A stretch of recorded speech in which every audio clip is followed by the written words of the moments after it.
I guess for me, I mean, I really associate that playing with Jimi Hendrix, but and that's where I learned it from. When I was a little kid and I heard Little Wing, I remember going to some like in Florida at the summer. I went to some Indian get-together picnic. They had like an Indian band. It was on an Indian reservation, and the band there played Little Wing, and I remember I thought about it a lot, and I decided that nobody could possibly know how to play Little Wing. Like I felt like that it's in the category of impossible to play. And I saw this guy play it, and I just couldn't believe my eyes. Like this guitar player up there was playing it, and I really felt like he was doing the impossible. So that kind of playing, it took me a while because it exists on so many levels. You've got the chord being played, and then you've got a sort of a lead part going on top of it, and then you also get on top of the lead part these extra strings that are being barred that are on the high strings. It ends up sounding, to the ear of somebody who doesn't know how to play guitar, or somebody who's at a beginning stages, it really sounds like it's like 3 guitars at once. And that was why Little Wing really had me confused, because I thought, how could that be 1 guitar? It sounds like 3 guitars, But I guess that where Jimmy was getting that style from was Curtis Mayfield. It was from what I understand, the originator of that style of rhythm guitar playing. And so, his work in the Impressions and all his great solo records and everything, it was real innovative stuff, and I know it was a big influence on Jimi Hendrix's playing.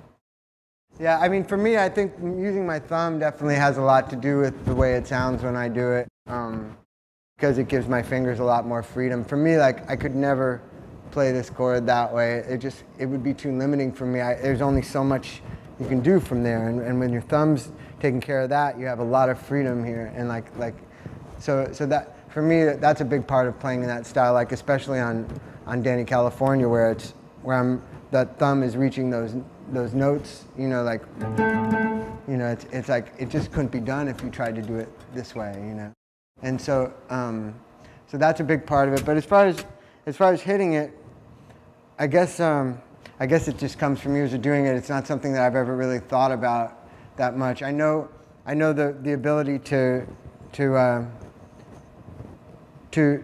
block the strings that you don't want to be using with this hand rather than not picking them. I tend to pick all the strings, and if I don't want a certain note to ring through, I'll lift my finger up on it without lifting up all the way.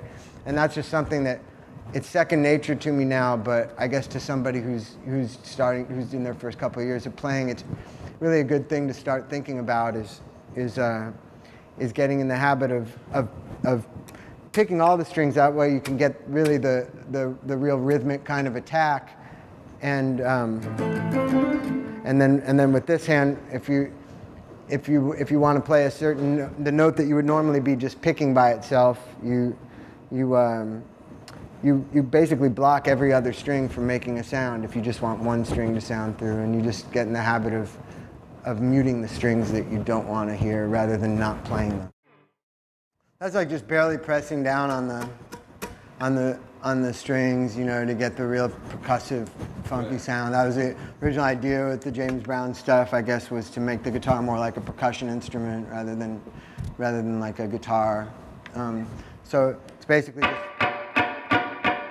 just not holding, just barely pressing down, kind of making it so it just makes more of a percussive noise, so you just don't press down all the way.